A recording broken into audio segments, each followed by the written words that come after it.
My fiancé cheated on me with my father.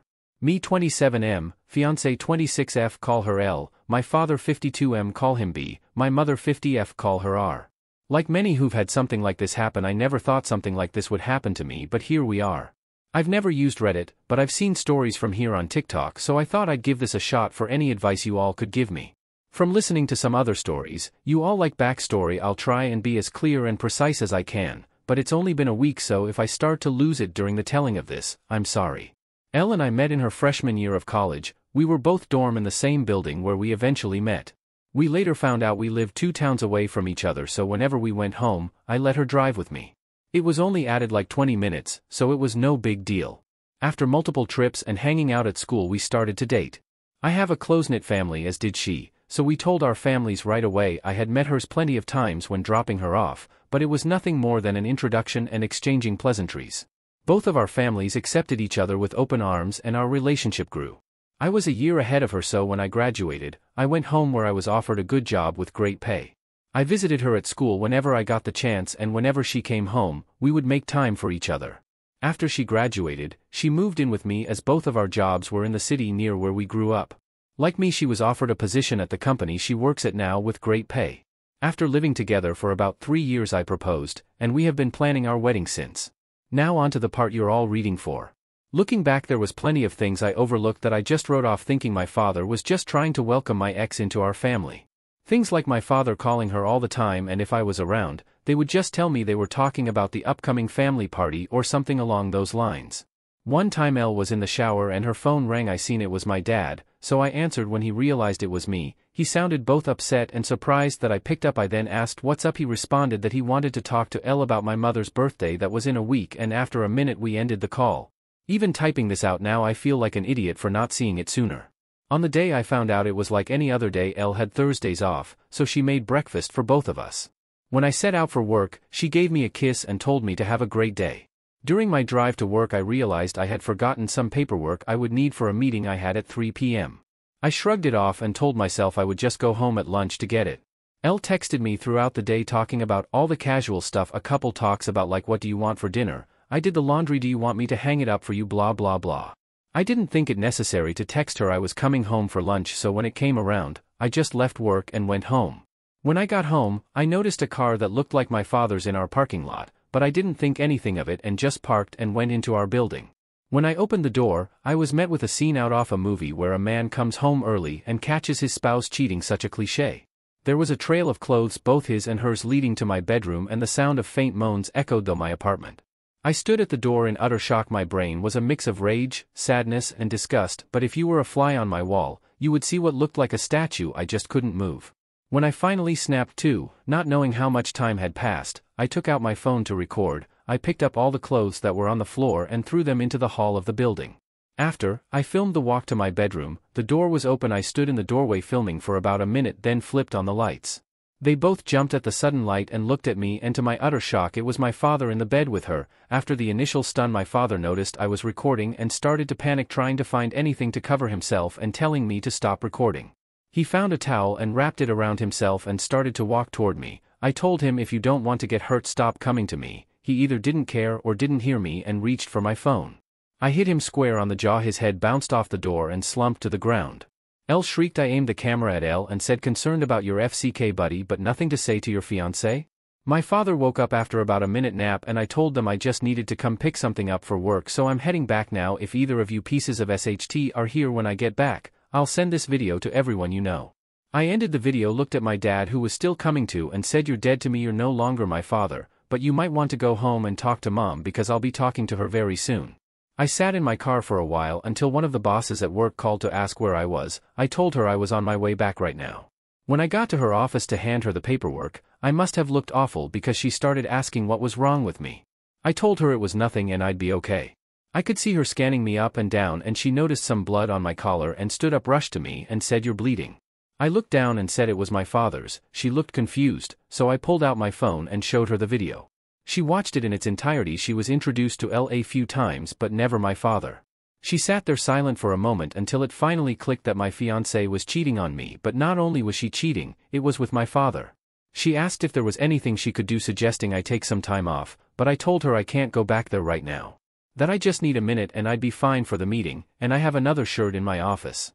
The meeting went over fine. I put on a smile for everyone like nothing had happened. My boss came up to me after the meeting and asked how I could do that, but I just said I don't know and went to my office. I then came home, and I was alone for the first time in a very long time. Thank you for reading. I'm sorry I carried on so much, but it was therapeutic getting everything down.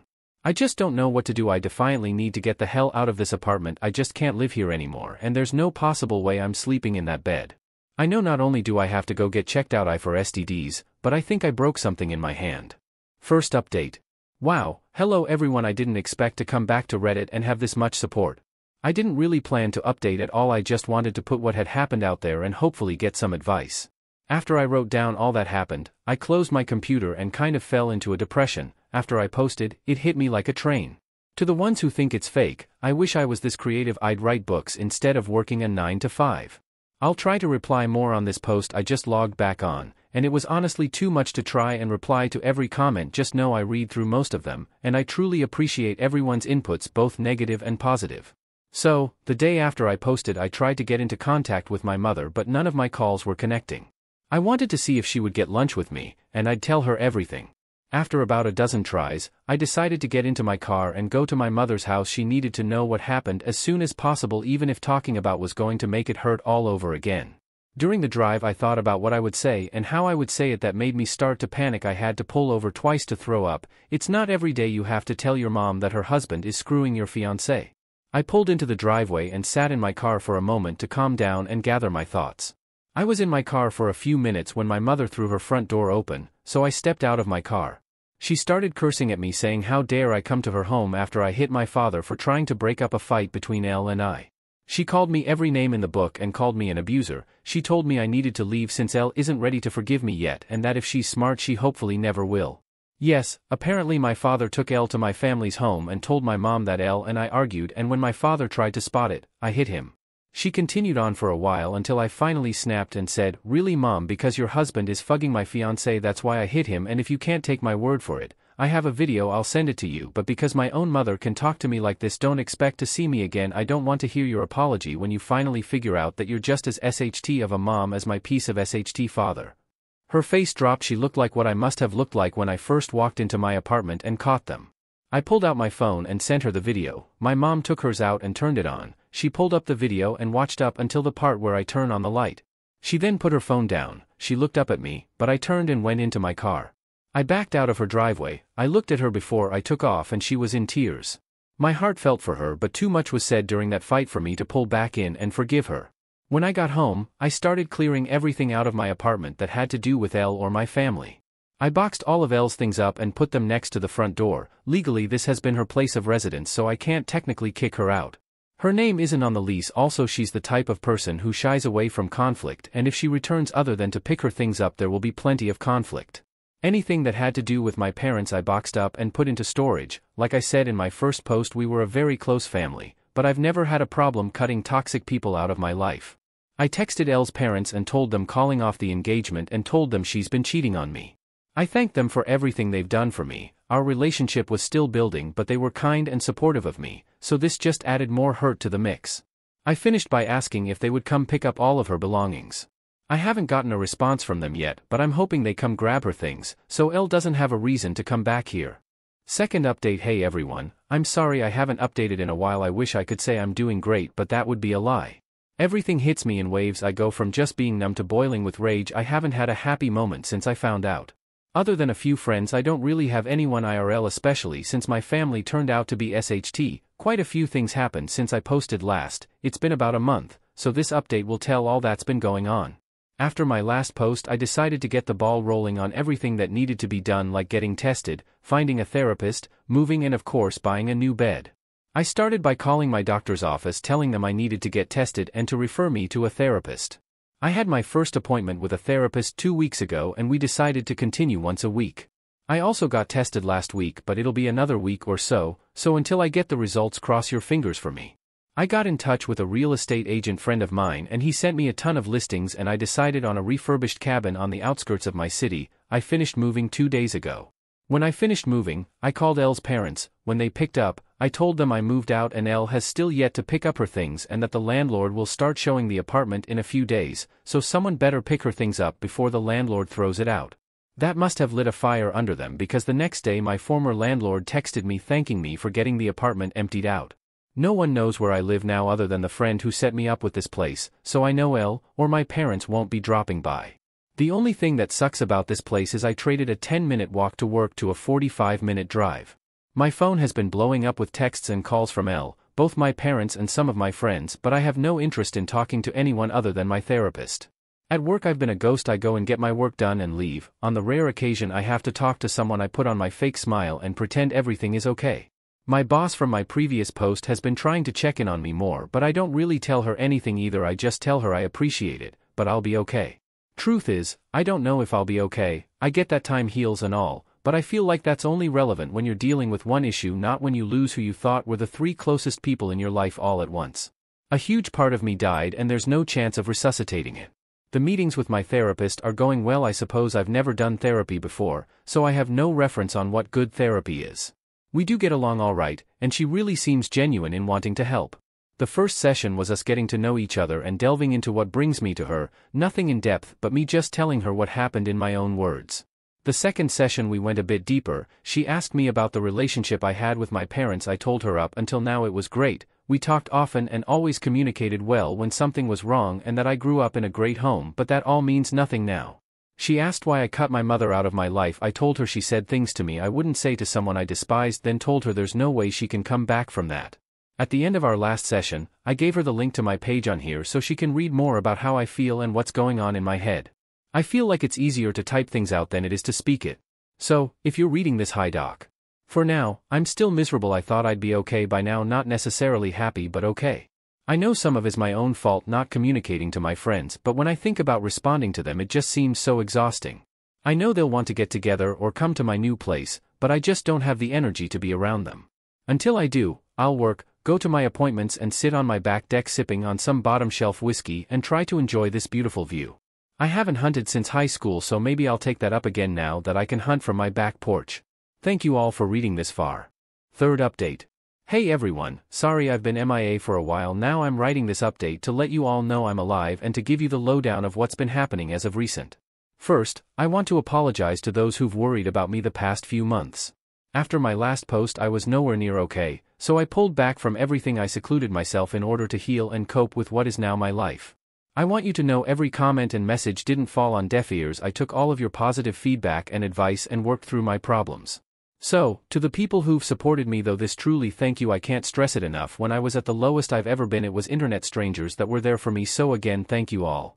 In my last post I was doing things like getting tested for STDs and trying to restart my life. I'm happy to inform you all I am clean and couldn't be more relieved.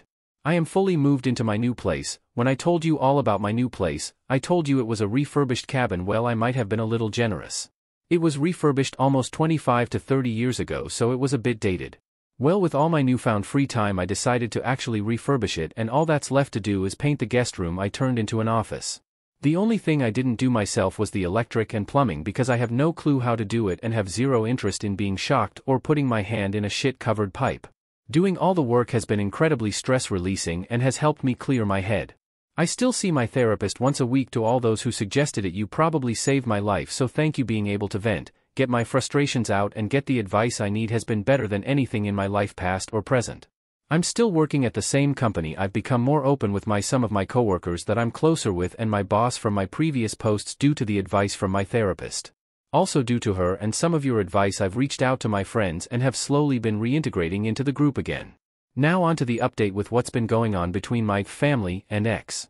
I decided I was ready to have a talk with my mother, so a little over a month ago I unblocked her on my phone and reached out. I called and almost instantly she picked up the phone. I could tell through the tone of her voice she was panicking. Eventually, after reassuring it was me, I told her we should meet and talk. She agreed, and a day later we met at a diner near her house. She was there before I was, and when she seen me, she started quietly sobbing. When I sat, she apologized over and over again, telling me she could only take their word because she never thought them getting together would ever happen.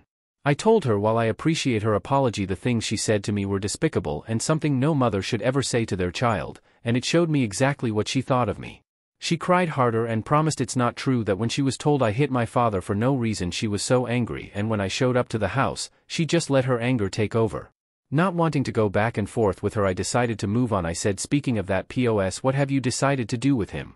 She told me they've been separated, she just kicked him out, since the day after I sent her the video, and she immediately found a lawyer.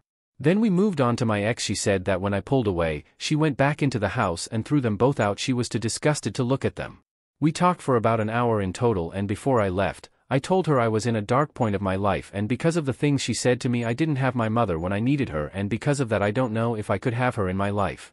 I then told her I'm willing to work on my relationship with her, but it will be at my pace. She stopped me before I could leave and told me she has to tell me something important. I sat back down, and she said Elle is pregnant. Elle apparently showed up to the house and told my mom.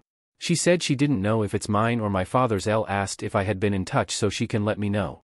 Obviously, she hasn't, so my mom just sent her on her way. Well, that's about it for the update. I have a lot on my mind, not sure what to do or feel. Thank you for reading. Sorry for rambling on and on.